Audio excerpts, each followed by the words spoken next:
The announcement is nailed to the church door. People read it after service. Some nod, some cross themselves, some avoid one another's eyes. On the morning of your execution, the sky is pale and undecided.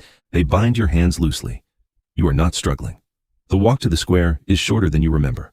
Wood has been stacked carefully. The stake is solid, practical. The priest offers final absolution. You repeat the prayers he gives you. Your voice is steady. Matthias stands near the back. The girl from the mill stands 2 steps behind him. Her hair is covered now, proper. You do not look at them long. The crowd is quiet, no shouting, no frenzy, just attendance. Being seen matters. Fire is presented as cleansing, as mercy, as necessary order, restored. When the smoke begins, it smells like any hearth. For a moment, the world narrows again. Heat replaces cold. The sky above remains wide and indifferent. By evening, the square is swept. Within a year, Matthias remarries.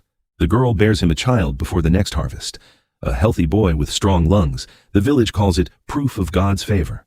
Your house changes hands. Your herbs dry unused in a corner until they are thrown out. The wooden box with the linen cap is burned with the rest. Your name is spoken less each month.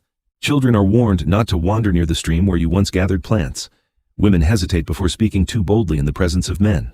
Midwives work more carefully, more quietly. The village survives. It always does. Years later, another winter comes hard and long. Another woman, older now, living alone, finds neighbors looking at her differently. The pattern does not require memory. It requires fear. They say witches consort with the devil. They say women are weaker vessels. What they mean is that order must be kept. You were not a storm, not a curse, not a pact whispered in darkness. You were a wife who buried a child, a woman who knew which roots eased pain. By the time the bells ring that evening, smoke has thinned into the air. The sound carries over the fields. Morning bell, midday bell, evening bell. The village counts itself intact.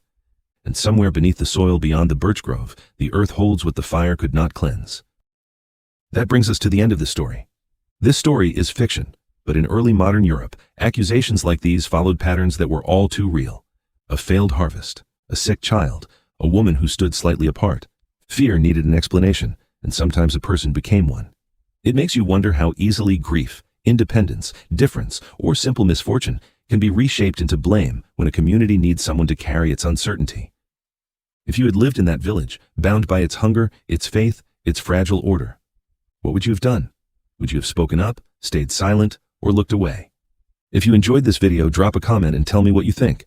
I've got more stories like this coming. Hit subscribe so you don't miss the next one.